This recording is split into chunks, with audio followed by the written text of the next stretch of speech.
આવતીકાલે વડોદરા લોકસભા બેઠક અને વાઘોડિયા વિધાનસભા બેઠક માટે મતગણતરી હાથ ધરાશે, જે સંદર્ભે મુખ્ય ચૂંટણી અધિકારી તેમજ કલેક્ટર બીજલ શાહ દ્વારા માહિતી આપતા જણાવ્યું કે મતગણતરી કેન્દ્રથી 100 મીટર સુધી કોઈને પ્રવેશ નહીં અપાય. ઇલેક્શન એજન્ટ અને ચૂંટણી સ્ટાફને જવા દેવામાં આવશે. 3 લેયરમાં સુરક્ષા વ્યવસ્થા રાખવામાં આવશે. પોલીસ, CRPF, ફાયર અને મેડિકલ ટીમ તૈનાત રહેશે. ચૂંટણી પંચના નિયમ મુજબ દરેક હોલમાં ફક્ત 2 જ અધિકારીઓ પાસે મોબાઈલ રહેશે. આ સિવાય કોઈ પણ અધિકારી ફોન અંદર નહીં લઈ જઈ શકે. મતગણતરીની વિડીયોગ્રાફી નહીં કરી શકાય સહિતની બાબતો સંદર્ભે તેમણે જણાવ્યું હતું. પોલિટેકનિક ખાતે વિધાનસભા 20 વડોદરા વિધાનસભા લોકસભા અને વાઘોડિયા વિધાનસભાની પેટા ચૂંટણી એ બંનેની મતગણતરી રાખવામાં આવેલી છે અને એના અનુસંધાને જે ચૂંટણી પંચની ગાઈડલાઈન છે એ પ્રમાણે જે પણ પ્રિમાઇસીસ અને કેમ્પસ હોય કેમ્પસથી 100 મીટર રસ્તાની બંને બાજુ જાહેર જનતાની અવર જવરને નિયંત્રિત કરવાની થાય છે.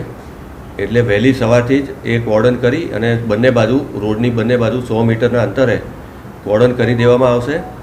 અને જેને પોલિટેકનિકમાં ચૂંટણી માટે ઇલેક્શન એજન્ટ, કાઉન્ટિંગ એજન્ટ અને ઉમેદવાર અને જે ચૂંટણીની કામ ફરજમાં જે હશે એ લોકોને ત્યાં અંદર આવવા જવા દેવામાં આવશે.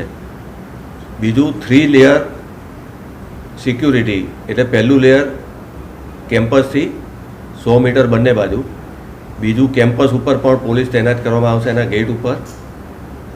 એ સિવાય જે બિલ્ડિંગનો જે ગેટ છે ત્યાં પણ સ્ટેટ રિઝર્વ પોલીસ ફોર્સ જે છે અને સ્ટેટ આર્મ પોલીસ ફોર્સ છે એની સિક્યોરિટી રાખવામાં આવશે. એ ઉપરાંત બિલ્ડિંગની અંદર સ્ટ્રોંગ રૂમ અને કાઉન્ટિંગ હોલ જે છે ત્યાં CAPFના જવાનો તૈનાત કરવામાં આવશે.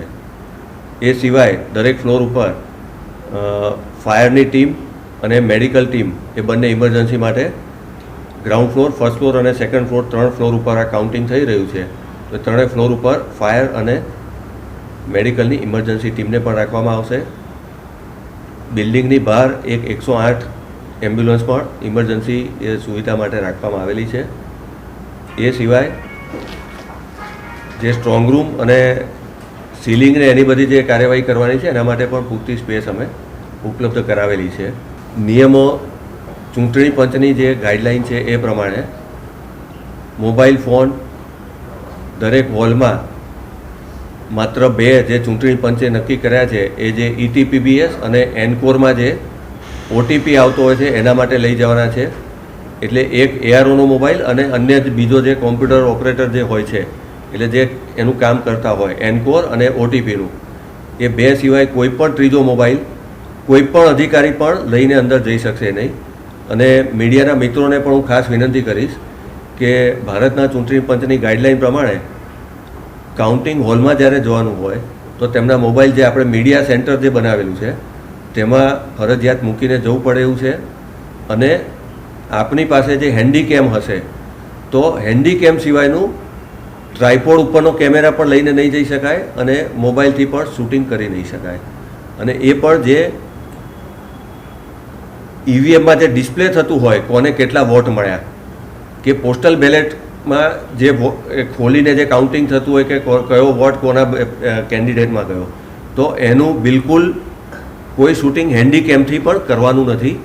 એટલે મીડિયાના મિત્રોને પણ મારી આ ખાસ વિનંતી છે કે અમને ભારતના ચૂંટણી પંચની આ ગાઈડલાઈન અને નિયમનું પાલન કરવામાં સહકાર આપે.